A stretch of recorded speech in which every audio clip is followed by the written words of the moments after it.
주님 앞에 이 몸을 맡길 때 힘주시네 위로함 주네. 주님의 그 자비로운 손길 항상 좋은 것 주시도다. 사랑스레 아픔과 기쁨을 수고와 평화와 안식을 날마다 주님 내 곁에 계셔 자비로 날 감싸주시네.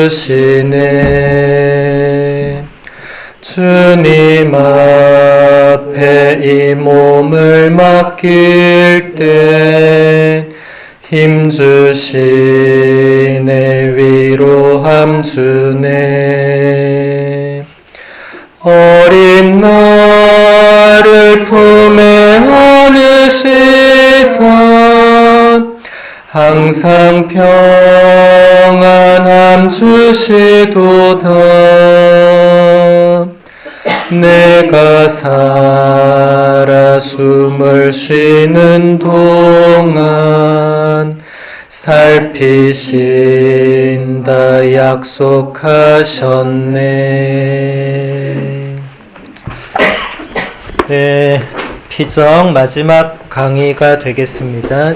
이번 강의는 루돌프 슈테르텐브링크라는 독일 신부님, 아마 다 처음 들어보셨을 건데 김선태 주교님 들어보셨어요? 네, 그것도 처음 들어보셨죠? 네. 현재 전주 교구장 주교님이신데 이분이 독일어로 요즘 좋은 책들 번역 많이 하셔서 하늘은 땅에서 열린다라는 바오로 딸에서 예전에 나온 책이 있어요. 루돌프 신부님 책을 김선태 주교님이 번역을 하셨어요. 참 그리스도인을 위한 삶의 길잡이라고. 루돌프 신부님은 1937년생이고 2017년에 돌아가셨어요. 얼마 안 됐죠, 그렇죠? 김선태 주교님은 2017년에 주교가 됐네요. 네. 루돌프 신부님 돌아가신 그 해에 주교님 되셨네. 예. 그래서 이 루돌프 신부님이 쾰른 대성당 강론 담당 사제로 오랫동안 일하셨고 강연 피정지도 저수를 활발히 하신 쾰른 대성당 다 아시죠, 그렇죠? 예. 그 쾰른의 엄청 큰 성당, 그런 데서 강론을 담당할 정도면 보통 분이 아니시겠죠. 그래서 이 책을 제가 피정 때마다 조금씩 강의 자료로, 지난 수녀님들 연피정 때도 한 강의는 이 책으로 제가 조금, 지난 연피정 주제도 하늘은 땅에서 열린다 였어요. 제가 수녀님들께 수도자들은 하늘을 땅에서 열게 하는 존재다 라고 하면서 연피정을 시작했거든요. 이 책, 이 루돌프 신부님 말씀을 제가 인용한 거죠. 그래서 그 책으로 오늘 마지막 강의 같이 보도록 하겠습니다. 하느님은 그릇된 일과 악행이 지닌 의미까지 알고 계십니다. 여기서 인내하는 사람은 자신에게 부담이 되는 것을 떠맡은 사람, 불합리한 것을 견디는 사람임을 알 수 있습니다. 그렇게 견딜 수 있는 이유는 모든 것이 언젠가 좋은 결과를 이루리라는 확고한 희망이 있기 때문입니다. 하느님의 인내로 자신이 지탱되고 있음을 아는 사람은 하느님께 대한 신뢰가 더욱 깊어집니다. 하느님이 우리를 인내로 대하시기에 우리도 우리 자신을 인내로 대할 수 있습니다. 여러분들 로마서 8장 28절에 보면 바오로 사도가 그런 얘기를 하죠. 하느님을 사랑하는 사람들, 그분의 계획에 따라 이제 부르심을 받은 사람들은 모든 것이 함께 작용을 해서 선을 이룬다는 것을 우리는 알고 있다고 성경 말씀에 그렇게 기록이 되어 있어요. 여기서 모든 것은 무엇을 포함하겠습니까? 죄와 악을 포함하는 개념이에요. 교부들은 이걸 바로 알아차렸어요. 그래서 아우구스티노 성인은 하느님이 악에서 선을 이끌어낼 수 있는 능력이 없으셨다면 악을 이렇게 놔두지 않았을 거라고, 그게 하느님의 전능하심을 오히려 드러낸다고 해설을 했어요. 이 대단히 심오한 부분인데 우리의 신앙은 여기까지 나아가야 됩니다. 그래서 이 부분은 오늘 상당히 의미 깊게 좀 다뤄야 됩니다. 그래서 한 문장씩 다시 볼게요. 하느님께서는 그릇된 일과 악행이 지닌 의미까지도 알고 계시는 유일한 분입니다. 우리는 몰라요. 우리는 악행을 보면 욕을 하고 저 쳐주길로 막 이렇게는 할 수 있지만 그 의미를 알 길이 없어요. 근데 하느님께서는 그것을 선으로 바꾸는, 우리 지금 순교자 성월이잖아요. 순교자들이 당한 것은 악이었습니다. 모진 고문과 박해와 잔인한 형벌과 죽음을 당했잖아요. 그런데 하느님이 가만 놔뒀잖아요. 그래서 사람들이 그걸 보고 아유 저 불쌍한 것들, 그러니까 그 신자 아닌 사람들이 순교자들 보고 불쌍하고 어리석은 것들아, 네가 믿는 하느님이 있으면 널 살려내야 될 거 아니냐, 얼마나 이런 말을 했겠어요. 김대건 신부님 뿐만 아니라 수많은 순교자들이 얼마나 이런 말 들었겠어요. 여러분, 예수님이 심지어 십자가 매달려 계실 때 사람들이 뭐라고 했습니까? 네가 하느님의 아들이면 거기서 내려오라고. 성경에 기록되어 있습니다. 내려오라고. 내려오면 믿겠다고. 내려오셨습니까? 안 내려오셨습니까? 안 내려오셨죠. 내려오면 어떻게 됩니까? 내려오면 걔들이 바로 믿어요. 그러면 아이고 우리가 잘못했습니다. 다시는 그렇게 놀리지 않겠습니다. 이렇게 되는 거예요? 아니죠. 근데 많은 사람들이 그런 착각을 하는 거예요. 내려오면 하느님, 안 내려오면 바보.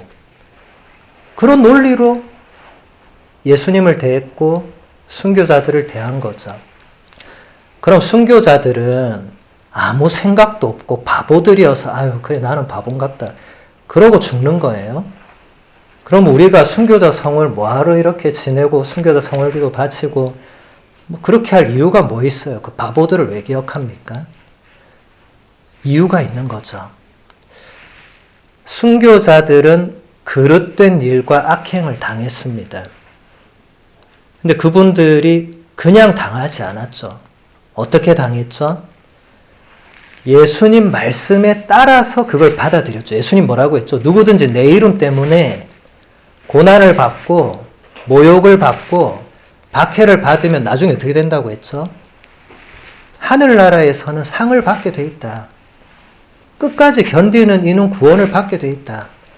순교자들은 그 말씀 하나를 붙들고 끝까지 갔어요. 사람들이 옆에서 이 바보야 멍청이 이 어리석은 것들 하든 말든 끝까지 갔죠. 그래서 우리는 순교자들을 기억합니다.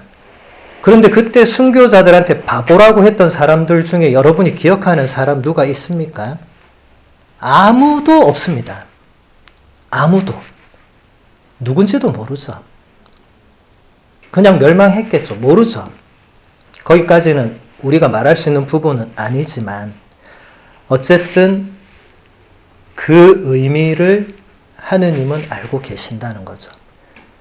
그리고 그 순교자들도 그 의미를 정확하게 알았든 몰랐든 본인은 예수님의 길을 따랐던 거죠. 프란치스코 교황님이 우리 한국 신자들을 향해서 여러분들이 순교자의 후손이라는 것을 기억해 달라 몇 번 부탁하셨어요. 전 처음에는 왜 저렇게 뻔한 말을 하실까? 우리가 순교자 후손인 건 모르나? 이렇게 생각하다가 가만히 생각해 보다가 딱 뒤통수를 맞은 느낌을 받았습니다. 우리가 순교자의 후손이란 걸 내가 잊어버리고 사는구나. 이걸 기억한 거죠. 순교자의 후손임을 기억하라는 말은 바꿔서 말하면 뭐예요? 이 시대의 순교자가 되어 달라는 거 아니겠어요? 근데 그렇게 못 알아듣는 거예요, 사람들이. 그냥 교황님이 덕담하시는구나 이러고 넘어가는 거예요. 저도 그렇게 넘어갈 뻔하다가 왜 교황님이 뻔한 말을 하실까? 뻔한 말을 하실 분이 아닌데, 빈말할 분이 아닌데 이 시대의 순교자가 되어달라.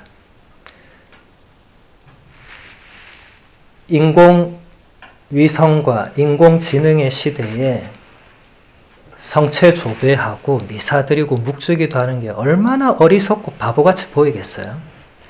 현대인들이 볼 때. 너네 아직도 성당 다니냐? 이런 말 얼마나 하겠어요? 저는 그럴 때마다 창세기의 노아를 생각합니다. 노아가 방주 만들 때 한번 상상을 해보세요. 노아가 방주 만들 때 사람들은 먹고 마시고 떠들고 놀고 자기 할 일하고 있었다고 성경에 다 나와 있어요. 근데 노아가 혼자서 나무를 막 패고 산에서 방주를 만드니까 사람들이 물어봤겠죠.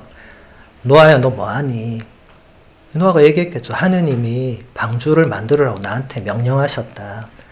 사람들이 물었겠죠. 방주 왜 만들라고 하셨냐? 하느님이, 노아는 의로운 사람이라고 성경에 기록되어 있어요. 다른 말로 하면 거짓이 없는 사람입니다. 노아가 사람들한테 거짓말을 할 리가 없다는 걸 알고 있기 때문에 그걸 전제로 제가 지금 풀어내보면 노아는 있는 그대로 사람들한테 말했을 거예요. 하느님께서 이 세상의 악행을 보시고 다 쓸어버려야겠다고 결심하시고 나한테 방주를 만들라고 하셨다. 자, 여러분 이 말 들으면 어떤 반응을 나오겠어요? 그 비웃지 않겠어요? 네가 드디어 미쳤구나. 네가 그래 성당 열심히 다니더니 드디어 네가 미쳤구나. 정신이 갔구나. 노아도 이런 소리를 분명히 들었을 겁니다. 한두 명도 아니고 많은 사람들한테. 그러면 노아가 그걸 듣고 인간적으로 그 안 흔들릴 사람이 있겠어요? 주위에서 전부 나보고 미쳤다고 하면 내가 집에서 혼자 한 번은 생각 안 해보겠어요? 내가 미쳤나 안 미쳤나? 이런 생각 안 해보겠어요? 노아도 안 해봤겠어요? 했겠죠. 했겠고 가정하고 그럼 그 다음에 노아가 했던 행동을 보면 노아가 어느 날 성경에 만약에 노아는 어느 날 방주를 만들지 않았다. 이렇게 적혀 있었으면 아 노아가 주위에서 하도 네가 바보구나 미쳤구나 소리 듣다가 포기했구나. 아이고 안타깝게 됐구나. 그래서 다 같이 멸망했구나. 이렇게 창세기에 기록이 돼 있었겠죠. 그런데 창세기에는 뭐라고 되어 있었죠? 노아는 끝까지 방주를 만들었다고. 그때 노아한테 너 미쳤구나 했던 사람들이 성경에 단 한 줄이라도 이름이 나와 있는 거 본 적 있습니까? 없습니다. 한 줄은 그들은 마지막까지도 흥청대며 먹고 마시고 그 줄 있어요. 그 줄. 그들이라고. 여기서 그들은 노아를 뺀 인류 전체입니다. 근데 그들이에요. 끝이에요. 노아만 이름이 남아 있습니다. 그래서 우리가 노아를 기억하고 아는 거죠. 이 시대의 순교자로 산다는 것이 노아처럼 미쳤다는 소리 듣고 바보 멍청이란 소리 듣고 그러면서도 하느님께서 나에게 원하시는 일을 하는 겁니다. 하느님께서 나한테 시키신 일을 하는 거예요. 누가 미쳤다고 하면 그래 난 예수님께 미쳤다. 그러면서 하는 거예요. 그 세상 사람들이 볼 때 노아나 순교자들은 정상적인 사람들이 아닌 미친 거죠. 정상적인 사람들이 그렇게 살 수가 없어. 너 죽을래 하는데 죽겠다는데 얘 미쳤구나.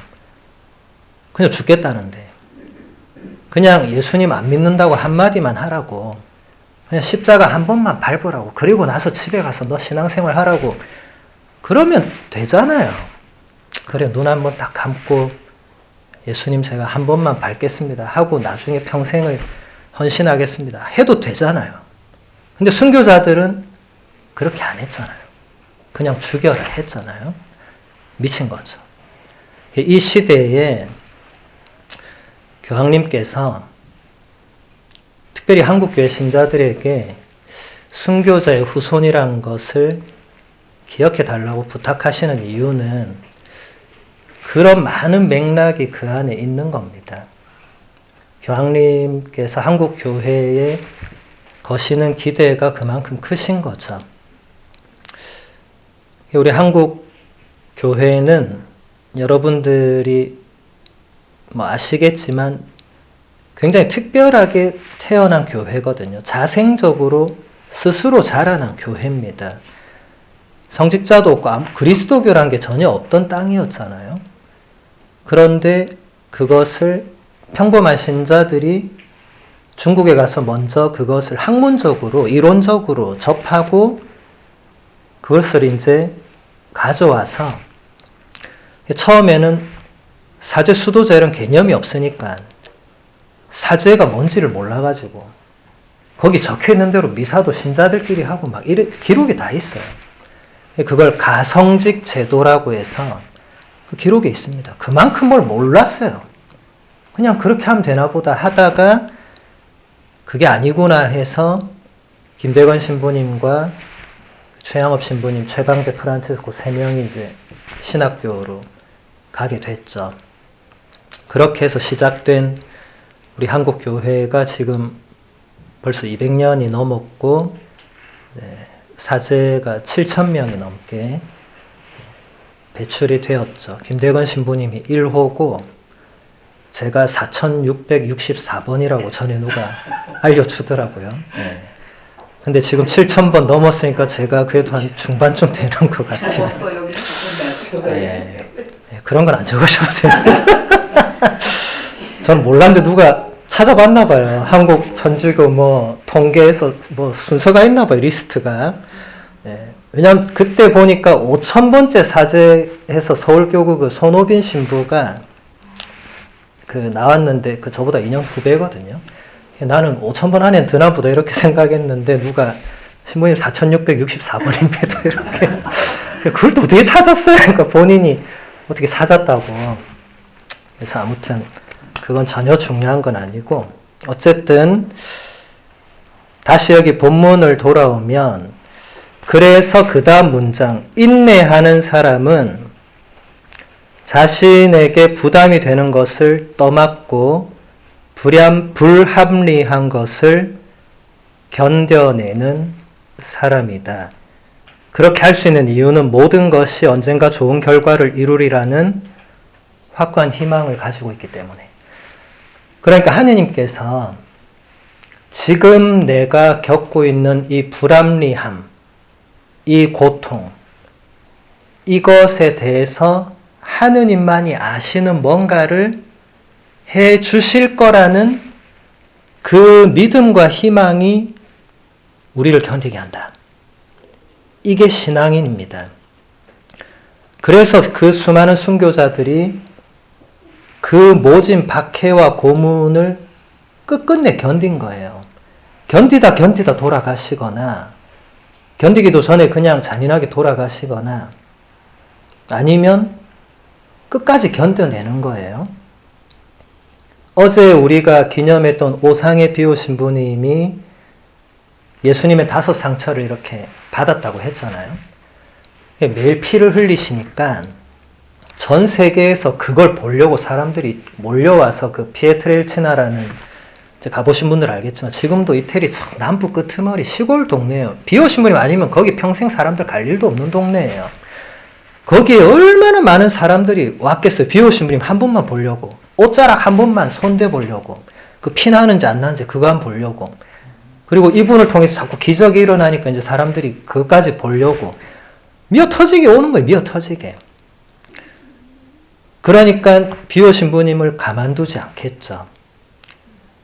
적은 항상 가까운 데 있습니다. 멀리 있지 않습니다. 동료 수사님들이 비오 신부님을 시기 질투를 해서 바티칸에 투서를 넣어요. 말도 안 되는 모함을 하고 계략을 꾸미고 그렇게 해서 바티칸에 투서가 올라갑니다. 바티칸에서 그것을 받고 바로 비오 신부님께 모든 성무 집행 정지를 명령해요. 아무도 만나지 말고 아무에게도 미사나 성사를 집전하지 않고 면담이나 고해 편지로 답하는 거 영적 지도 아무것도 하지 말고 지금 여러분들 그 각 독방 있죠? 그것보다 작은 방에서 그냥 주는 밥만 먹고 있어라고 바티칸에서 명령을 합니다. 자, 여러분 한 번만 비오 신부님 입장이 돼서 생각을 해볼게요. 예수님의 5 상처를 내가 받고 싶어서 받았습니까? 어느 날 그냥 받았습니까? 어느 날 그냥 받았거든요. 그분이 한 번도 예수님 저에게 당신의 상처를 주세요. 이런 말 한 적도 없어요. 어느 날 받았어요. 억울하지 않겠어요? 손가락 끝에 바늘 찔러도 우리는 아파 비명 지르는데 양손 양발 옆구리에 구멍 나서 매일 피가 철철 나는데 그 고통이 얼마나 심하겠어요? 고통도 심해 죽겠는데 옆에서 나를 시기질투 뭐하면서 투서를 넣어가지고 나보고 독방 가라고 하면 여러분 그럼 그 장상이나 바티칸에 대해서 뭐라고 생각하겠어요? 이게 썩을 대로 썩었네. 난 여기 있으면 안 되겠네. 난 예수님 상처도 받았는데 이것들이 나를 몰라주네. 그러고 나갔으면 어떻게 됐겠습니까? 거대한 이단 사이비 하나가 나왔겠죠. 비오교, 교주 비오 이래가지고 엄청난 신도들을 이끌었을 겁니다. 비오 신부님도 선택의 갈림길에 있었을 수 있겠죠. 여러분 마르틴 루터 생각해 보세요. 선택의 갈림길은 누구에게나 있습니다. 그때 뭘 선택하느냐가 그 사람 인생을 결정하죠. 루터와 비오 신부님을 잘 생각해 보세요. 루터도 순명했으면 성인 품에 올랐을 인물입니다. 순명했으면. 물론 말도 안 되는 명령이 내려왔어요. 오상의 비오 신부님과 비슷했습니다. 루터는 거기서 다른 길을 선택한 거죠. 안타깝게도. 제가 이번 2학기 온라인 강좌 중세 그리스도교 영성하면서 1시간 전체를 루터를 강의할 건데 그 강의 준비를 위해서 루터가 남긴 글들을 보면서 정말 탁월한 인물이에요. 그게 너무 안타깝더라고요. 사제였습니다. 아우구스티노 수도회의 수도자였고 그 시대에 가장 뛰어난 지성이었고 그리고 정말 영적 스승이었고 근데 그런 분이 그 순간의 선택으로 끝난 거죠. 그래서 참 그 강의 준비를 하면서도 되게 씁쓸했는데 이렇게 훌륭한 분이 그때 노아처럼 그냥 선택을 했더라면 비오 신부님처럼 물론 비오 신부님보다 루터가 훨씬 선배지만 어쨌든 그런 선택을 했더라면 이분은 성인 품에 무조건 올랐을 것이다. 그 가르침의 내용으로 볼 때 그 중세의 그 탁월한 성인들 안셀모 성인이나 알베르토 성인, 토마스 아퀴나스 성인 그런 분들에 견주어서도 손색이 없는 깊이가 있었습니다. 개혁을 하려고 했었죠. 근데 개혁은 쉽지 않습니다.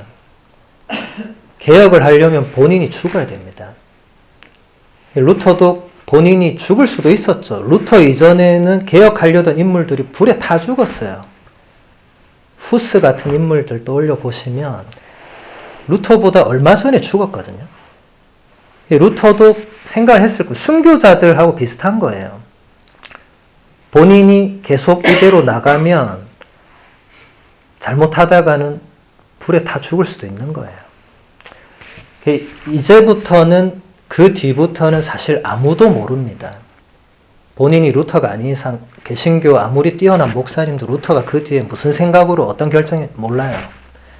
그건 모르는 겁니다. 하느님만이 아시겠죠. 근데 안타까운 거죠, 저는. 근데 비오 신부님은 이제 그 순간 본인도 선택을 해야 되잖아요. 본인도 선택을 해야 돼요. 순명하든지 나가든지. 둘 중에 하나거든요. 교회 안에는 둘 중에 하나밖에 없어요. 순명하든지 교회 바깥으로 나가든지. 2000년 교회의 역사는 항상 그렇게 이루어졌습니다. 단순합니다.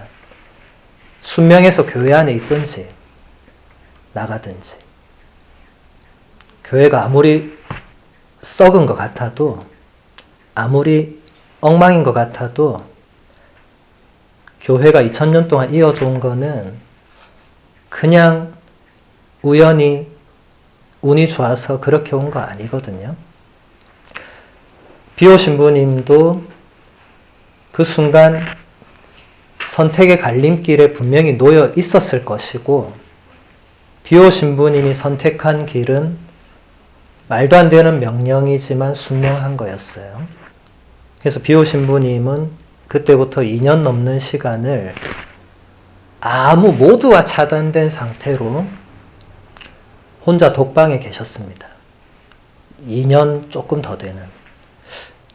자, 다시 우리가 비오 신부님 마음을 좀 생각을 해볼게요. 2년 동안 혼자서 무슨 생각하겠어요? 아무것도 못하는데, 밖에도 못 나가고, 미사도 혼자 하고. 그걸 한 3주 정도는 할 것 같아요. 3주 정도.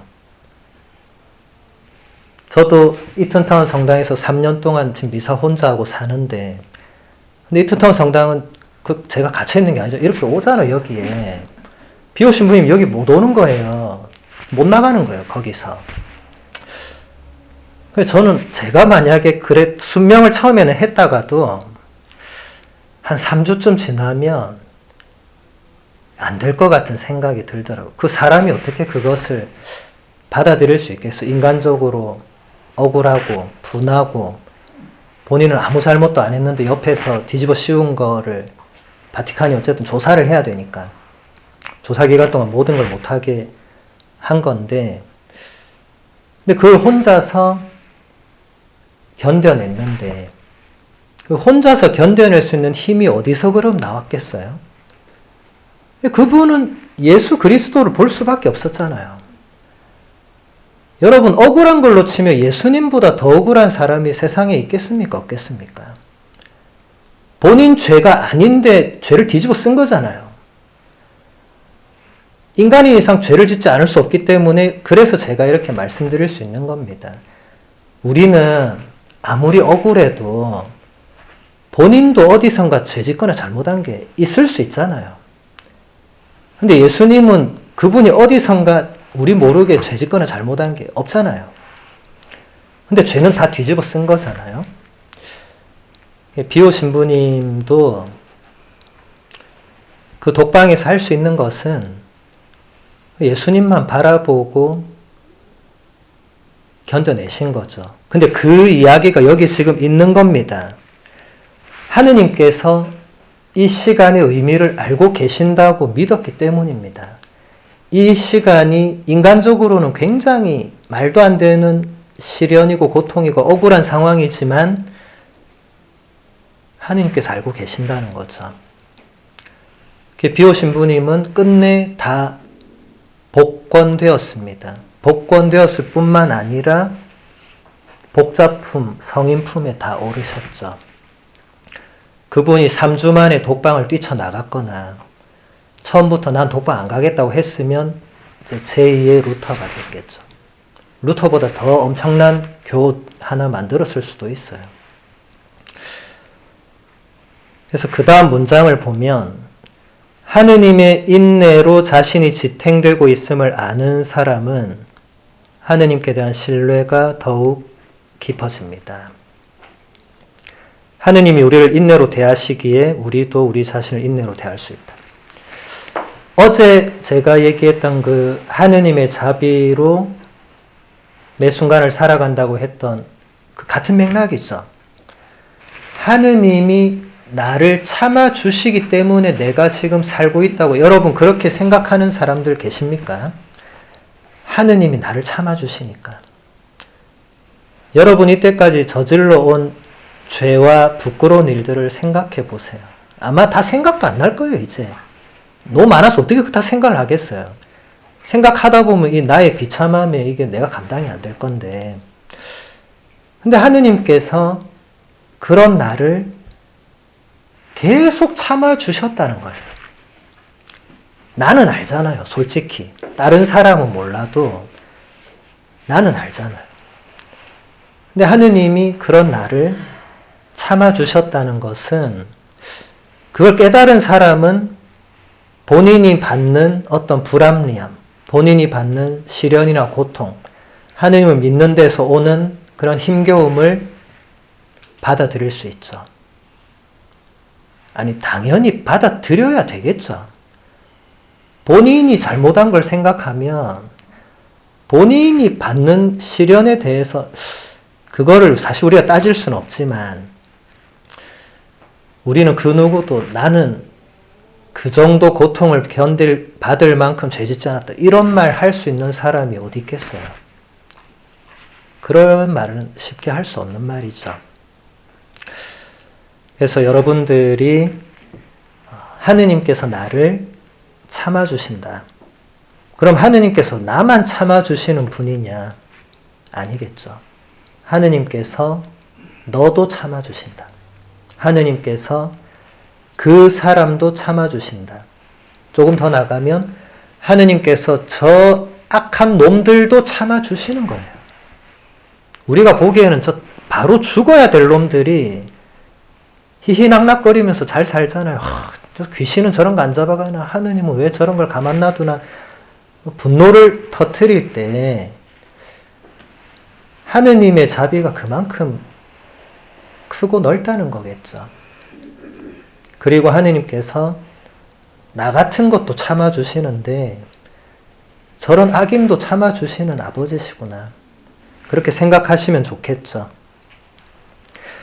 때때로 하느님은 우리 삶의 빛을 밝히시기 위해서 외적인 사건들도 이용하십니다.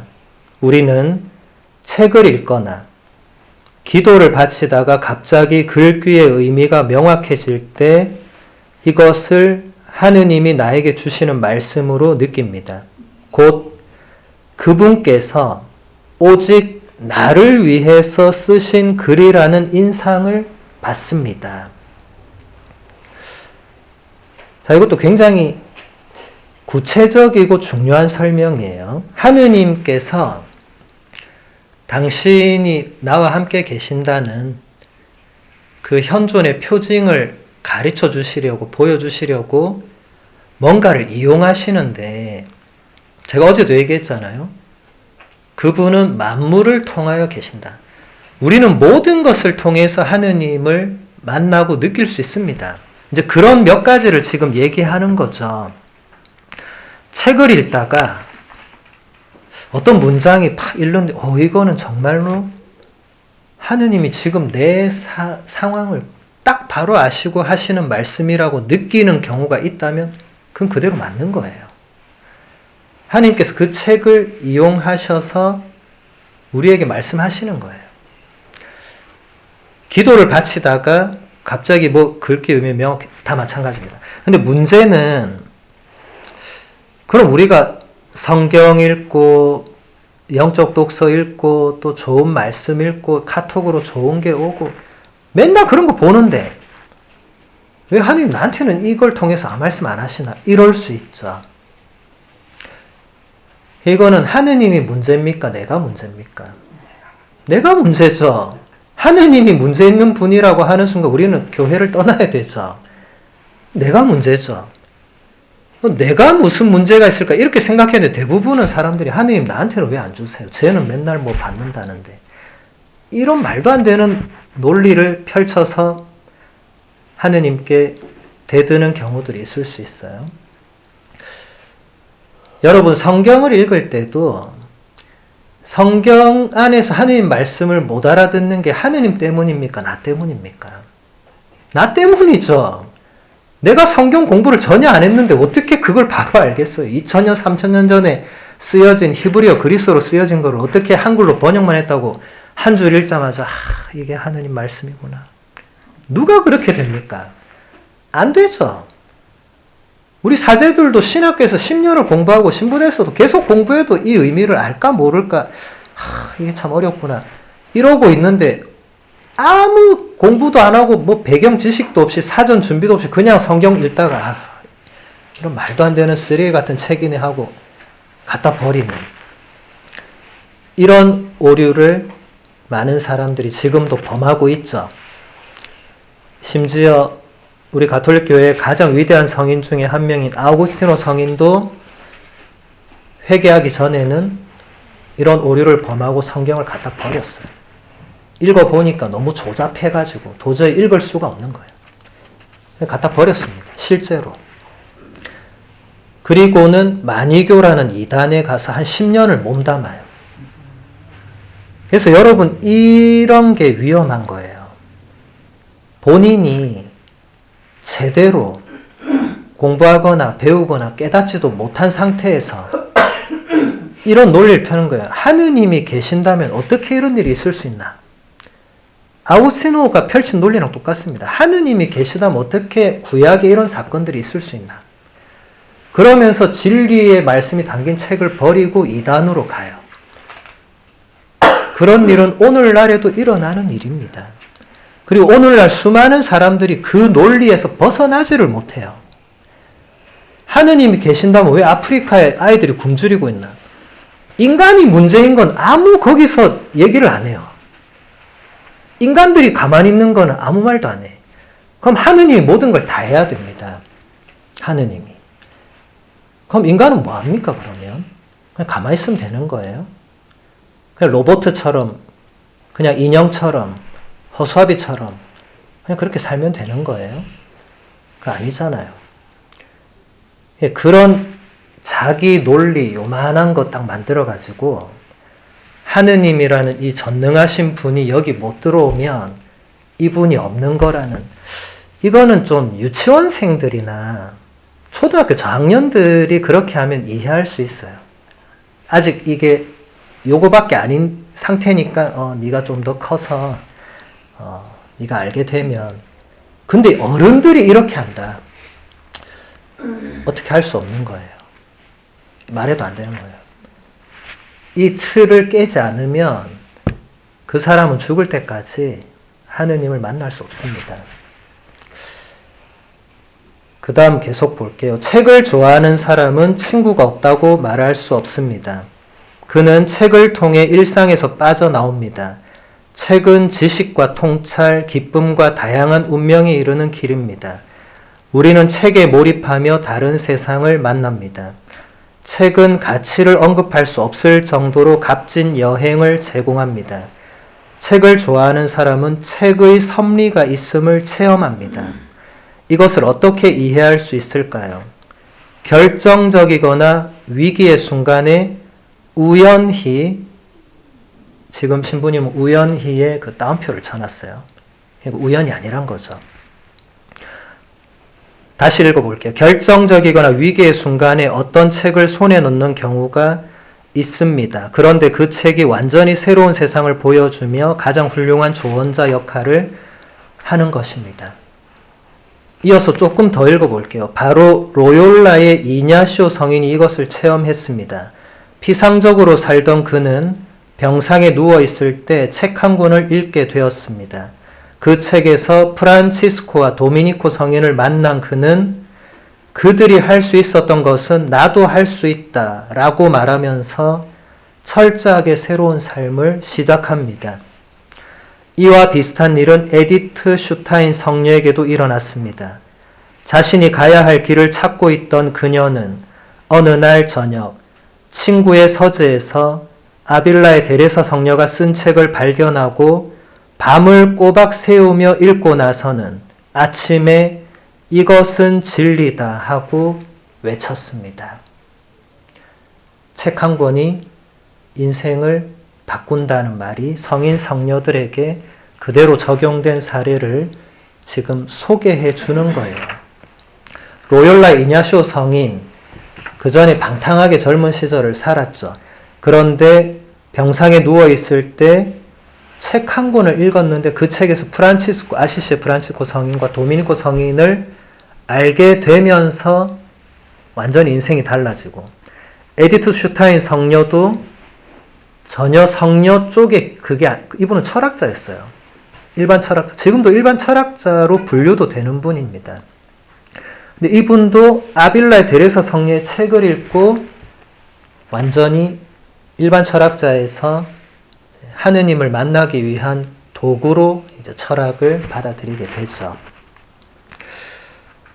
여러분들이, 한국 사람들은 책을 좋아하지 않는 민족, 전 세계 거의 탑 5 안에 들어갈 정도로 책을 읽지 않는 사람들입니다.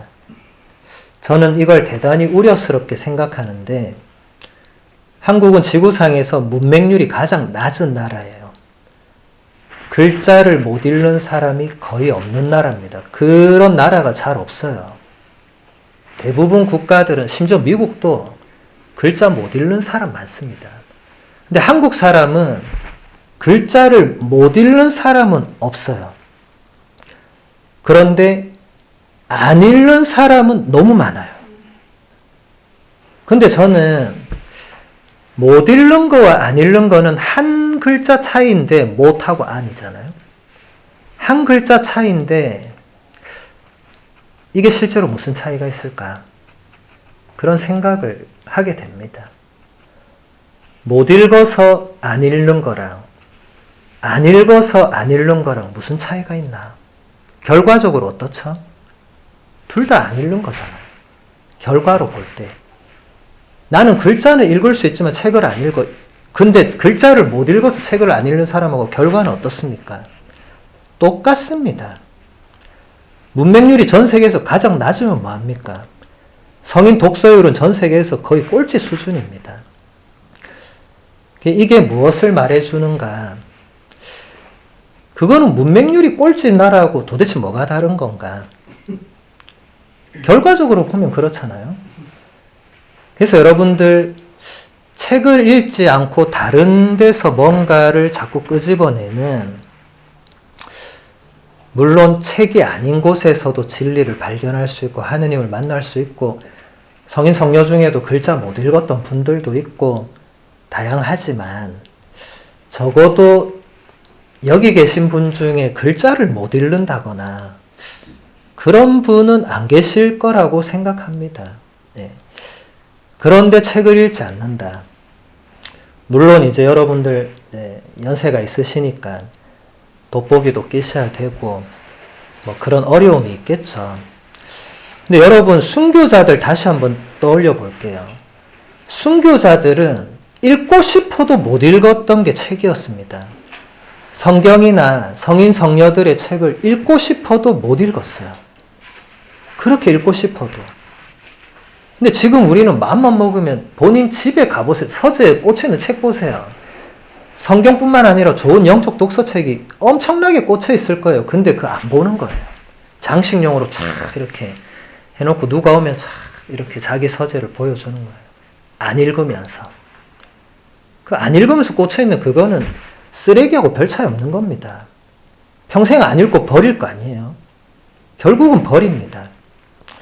그래서 여러분들이 책을 읽고 안 읽고는 물론 여러분 선택의 자유인데, 저는 책을 안 읽고 다른 데서 뭔가를 얻어내려고 하는 그 방향은 분명히 문제가 있다.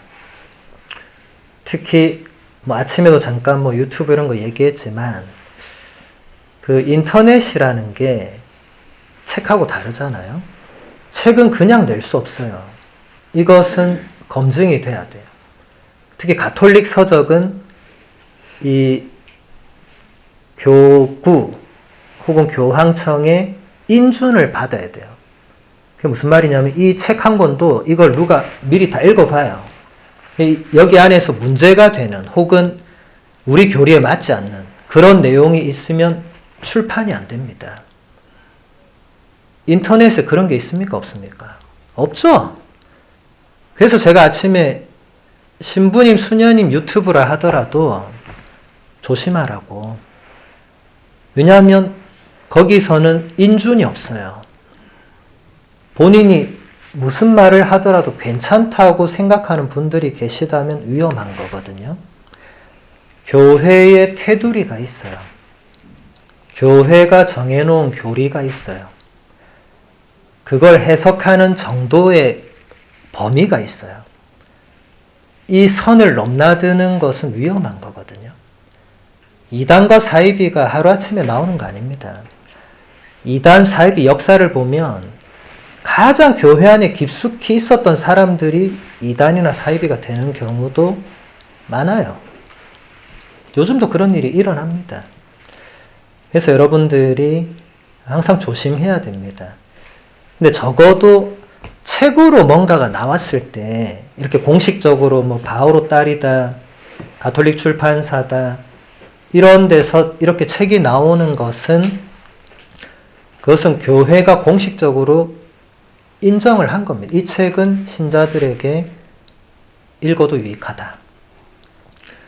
그리고 여러분 책 한 권이 인생을 바꾼다는 그 말을 아직도 체험하지 못한 분들은 책을 읽어보셔야 됩니다.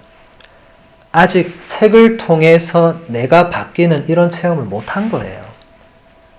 죽을 때까지 못할 수도 있고 할 수도 있는데 그건 여러분에게 달린 건데 저도 신학교 입학하기 전까지는 성당 가서 매일 놀던 아이였어요. 제가 신학교 간다 하니까 성당의 엄마들이 우리 어머니한테 직접 말씀은 안 하셨지만 어떻게 저런 애가 신학교를 갈 생각을 했지 이렇게 얘기를 했다고 합니다. 매일 성당 마당에서 놀던 아이, 공부라고는 일도 안 하던 아이가 신학교를 가겠다고 하니까 다들 비웃었다고 그래요. 그러면서 그럼 자기 자녀들은 신학교 갔느냐? 한 명도 가지 않았습니다. 예. 저만 가서 저 혼자 신부됐어요. 근데 저도 그때 생각해보면 저를 봤던 어머니들이 그렇게 생각하셨을 것 같아요. 애가 공부를 해야 말이지. 애가 성당에 앉아 기도하는 걸 본 적이 그때는 성당 마당에서 노는 게 전부였던 학생이었으니까 신학교에 가서 제가 처음 읽었던 책이 천국의 열쇠였어요. A.J. 크로님의 그 소설 다 아실 거예요. 천국의 열쇠. 읽고 싶어 읽은 게 아니고 신학교 가면 이제 영적 독서를 강제로 시킵니다. 강제란 표현은 좀 그렇고 일과표에 매일 읽어야 되니까 또 읽을 책 목록도 줘요. 1학년 때는 천국의 열쇠, 준주, 성범, 성녀수화제 이래서 4서전 쭉 2학년 때 뭐 3학년 때 뭐 무조건 읽어야 됩니다. 읽고 그거 독후감 써서 영적 지도 신부님께 제출하고 해야 돼요. 근데 천국의 열쇠를 제가 읽으면서 거기에 이제 프랜치스 치섬 신부님과 안셀모 주교님 두 분이 나오죠. 그걸 읽으면서 제가 그 두 사람이 같이 신학교를 가서 같이 되는데 누구 한 명은 신부가 되고 한 명은 주교까지 되는데 한 명은 이제 변두리로 계속 밀려나고. 근데 저는 그걸 보면서 내가 이런 치섬 신부님 같은 사제가 되고 싶다. 그런 게 느껴지더라고요. 그러면서 뭔가 이렇게 처음으로 그때 제가 20살밖에 안 됐는데 뭔가 가슴 속에서 불이 이렇게 막 이렇게 올라오는 거예요. 그래서 저는 그때는 이제 이게 뭐지 하고 아무한테도 말도 안 했죠. 지금 생각해 보니까 이 지금 루돌프 신부님이 얘기하시는 이런 맥락인 거예요. 하느님께서 그 책을 통해서 저한테 그 불을 지르신 거겠죠.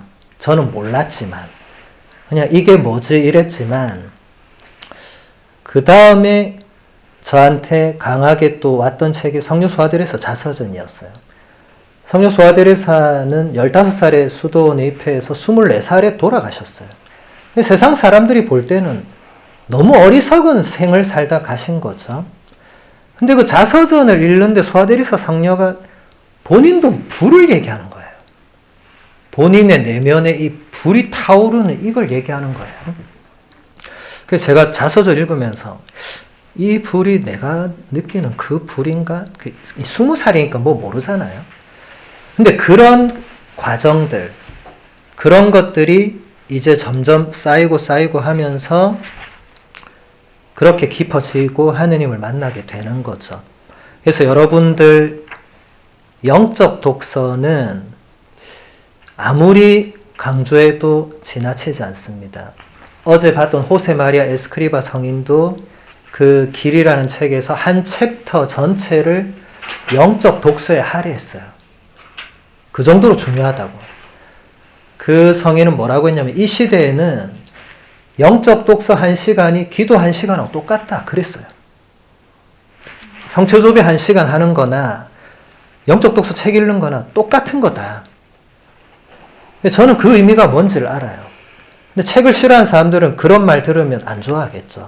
그냥 저는 조배하러 가서 그냥 가만히 있고 싶습니다. 자기한테 맞는 걸 하면 됩니다. 물론. 근데 그렇지만 제가 왜 영적 독서를 강조하느냐. 아까 제가 얘기한 그 틀 있죠. 요 조그만한 틀. 이거를 깨려면 혹은 이 틀을 확장하려면 어떻게 해야 되느냐. 정말 뛰어난 영적 스승을 만나서 그분에게 모든 것을 내가 믿고 맡기고 하든지 아니면은 책을 통해서 이런 게 있구나 하고 배우면서 이 틀이 조금씩 확장되는 거예요. 아니면 확 이게 깨지든지. 그렇지 않으면 평생 대부분의 사람들은 그 틀이 안 깨진 상태로 신앙생활을 하는 거예요. 그러니까 하느님이 계시면 왜 아프리카 애들이 굶어 죽냐 이러면서 신앙생활을 하는 거예요. 죽을 때까지. 하느님 앞에 가서도 하느님 왜 아프리카 어린이들을 굶게 놔두셨습니까? 이렇게 할 겁니까? 그게 말이 안 되잖아요. 그래서 여러분들이 좋은 책을 읽으시는 것은 대단히 중요합니다. 그래서 제가 항상 강의 때마다 기본적으로 책 한 권을 들고 와요. 이런 책은 읽으면 좋다는 거예요. 제가 그냥 강의를 위해서 가져오는 게 아닙니다. 그런 책은 여러분들이 읽어보셔야 된다는 의미를 함축하고 있는 거죠. 하나만 더 보도록 하겠습니다. 오랫동안 교회에 관심이 없다가 어떤 특별한 사건을 계기로 교회에 다시 돌아온 사람이 이렇게 말했습니다. 저는 다시 기도하기 시작했습니다. 모든 일에는 짧게라도 기도할 수 있는 시간이 있음을 체험했습니다. 심지어 면도를 할 때나 운전할 때도 기도할 수 있습니다. 저는 기도 중에 제 영혼을 재발견했습니다. 저는 하느님께 작은 것뿐 아니라 믿지 않는 사람들, 가난한 이와 아픈 사람들, 장애인들, 노인들, 외로운 사람들을 위해서도 간청했습니다. 그 이후에 저는 거대한 공동체 안에서 살고 있습니다.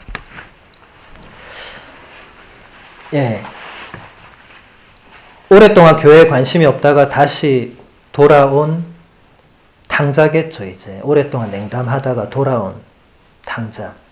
그리고 꼭 냉담을 안 했더라도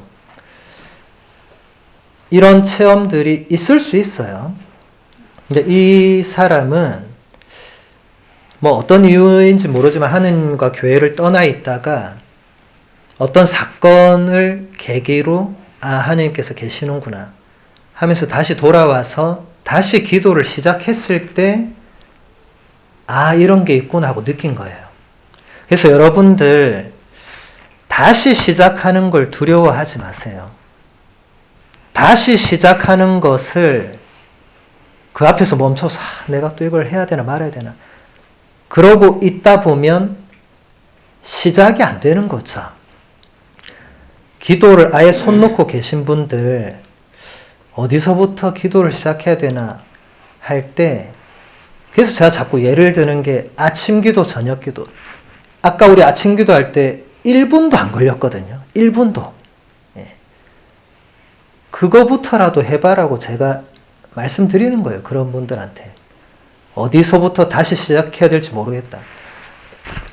그 폰에 앱 깔아서 아침 기도부터 해봐라. 1분도 안 걸리니까. 근데 그 대신에 매일 해라. 하루도 빠지지 않고. 그래서 여러분들이 어디서부터 다시 시작해야 할지 모르겠다고 할 때 거창한 뭔가를 찾을 필요는 전혀 없고요. 그냥 다시 내가 예전에 가장 감명 깊게 읽었던 책을 다시 읽는다든지, 혹은 내가 예전에 가장 감명 깊게 들었던 피정 강의를 다시 듣는다든지, 다시 시작하면 되는 겁니다. 거창한 시작을 하느님은 우리에게 요구하시지 않습니다. 그 자리에서 일어나면 되는 거거든요. 예수님께서 죽은 사람을 살리실 때 너는 지금 죽어 있으니까 깨어나라. 내가 너를 살리겠다. 이런 말씀을 단 한 번도 하신 적이 없어요. 예수님은 딱 한 말씀 하셨어요. 일어나라. 우리도 일어나야 됩니다. 아마 지금 여러분들 중에는 절망과 좌절로 인해서 못 일어나는 분들이 있을 수 있어요. 충분히 있을 수 있습니다. 그런 시기를 누구나 겪습니다. 저도 로마에서 그런 시기가 있었고 일어나는 계기가 필요합니다. 근데 계기는 절대로 거창한 뭔가가 아닙니다. 제가 어제 말씀드린 제 글들 이야기하면서 제가 나중에 그 강의도 보내드릴 건데, 저도 가장 위기의 순간에 이제 그만둬야겠다고 포기한 순간에 그냥 어떤 분이 저한테 와서 그냥 소처럼 묵묵히 걸어가라 이렇게 한마디 하고 갔거든요. 근데 그 한 문장이 저를 살렸어요. 제가 그것도 그래서 다 적어놨어요. 거기다가 다 적고 그걸 그 오순절 그 강의 때 그걸 그대로 읽었습니다. 그대로 읽으면서 저도 다시 그때를 또 생각하게 됐고, 여러분 소가 밭을 갈 때 한번 생각해 볼게요. 소가 밭을 가는데 소들이 한 2-3마리가 있다고 가정을 하고 밭을 갈다 보면 소들도 아무리 느려도 그 중에 또 빠른 애가 있겠고 느린 애가 있을 수 있겠죠. 스피드가 똑같이 갈 수는 없을 거 아니에요. 어떤 소는 좀 앞으로 가겠죠. 어떤 소는 저 뒤에 오겠죠. 그럼 그 뒤에 오는 소가 저 앞에 가는 소를 보고 쟤는 왜 저래 빠르지? 나도 속도를 내야겠다. 이런 소를 본 적 있습니까? 있으면 손 들어보세요. 나 그 소 한번 보러 가게. 어떻게 생겼는지. 없겠죠. 소들은 묵묵히 자기 밭고랑을 그대로 쭉 걸어가죠. 그래서 저는 그 한 문장이 저를 다시 일으킬 거라고는 꿈에도 생각하지 않았습니다. 거창한 뭔가가 와야 일어날 거라고 생각했어요. 주교님께 편지가 온다든지, 아니면 하느님께서 기도 중에 나한테 뭔가를 보여주신다든지, 나한테 생생한 음성을 들려주신다든지, 그러면 내가 유학생활을 계속해야지 이런 생각했는데 그런 일은 절대로 일어나지 않았습니다. 주교님 저한테 단 한 통의 편지를 쓴 적이 없어요. 근데 그런 건 전혀 중요한 게 아니었습니다. 그 소처럼 묵묵히 걸어가라 이 말이 그냥 평소에 들었으면 너무 아무렇지도 않을 말이고 그런 말 누가 못하나 이렇게 생각했을 말인데, 그 순간에는 그게 저한테 와서 내가 소처럼 걸어가면 되는구나를 깨닫게 해줘. 깨닫고 나니까 그 모든 절망감, 좌절감, 불안감 이런 모든 것이 그냥 한순간에 눈 녹듯이 사라지고, 그 뒤로는 학교에 가서 내가 못 알아듣든 알아듣든 그냥 한 마리 소가 되어 가더라고요. 소는 사람 말 못 알아들어요. 그냥 가는 거예요. 밭을 가려면 그냥 밭을 가는 거예요. 주인이 뒤에서 뭐라 하든 말든 나는 내 길을 가는 거예요. 저도 그때부터 그렇게 해서 유학 생활을 끝까지 할 수 있었는데, 한 마리 소처럼 그런 것이 여러분들에게도 필요하고, 그래서 다시 시작해야 되는 분들은 어디서부터 그렇게 막연할 때 아무 책이나 펼치든지 안 되면 그냥 본인 서재에 이런 책이 꽂혀 있으면 그냥 펼쳐서 읽어보든지, 뭔가 길을 찾다 보면 하느님께서 분명히 길을 보여주십니다. 찾는 자에게는 예수님 분명히 얘기하셨잖아요. 문을 두드리면 열린다고 했잖아요. 근데 한 30번만 두드려라 이런 말씀을 안 하셨잖아요. 언제까지 두드려야 된다는 말씀은 하지 않았습니다. 그러면 두드릴 수 있을 때까지 두드려 봐야 되겠죠. 그렇게 두드려도 안 되면 이 길은 아닌가 보다 하면 됩니다. 근데 그렇게 두드리기 전에 포기하는 게 문제겠죠. 그래서 여러분들이 앞으로 이런 피정을 자주 오기는 힘드시고, 그래서 저는 가장 좋은 스승은 반복이다, 반복. 그리고 가장 훌륭한 스승은 또 책이다. 책은 여러분을 떠나지 않습니다. 여러분이 그 책을 멀리하고 버릴지언정 책은 여러분을 절대로 떠나지 않아요. 여러분이 처분하지 않는 이상 죽을 때까지 내 옆에 책이 있습니다. 펼쳐서 읽을 수 있다는 거죠. 그렇게 여러분들에게 영적 독서를 추천해 드립니다. 강의는 여기서 마무리하고 마침 성가 72장 내 발을 씻기신 예수 함께 노래하도록 하겠습니다. 그리스도 나의 구세주 참된 삶을 보여주셨네. 가시밭길 걸어갔던 생에 그분은 나를 위해 십자가를 지셨네. 죽음 앞둔 그분은 나의 발을 씻으셨다네. 내 영혼이 잊지 못할 사랑 그 모습 바로 내가 해야 할 소명. 주여 나를 보내주소서.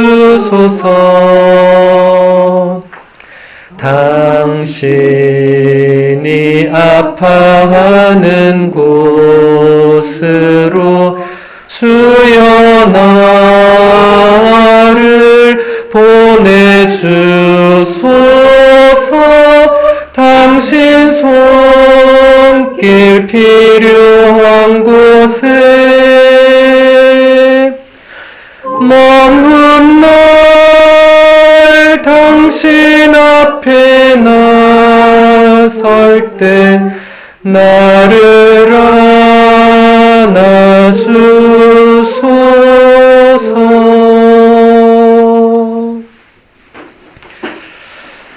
네, 그러면 우리 강의 나눔 시간입니다. 여러분들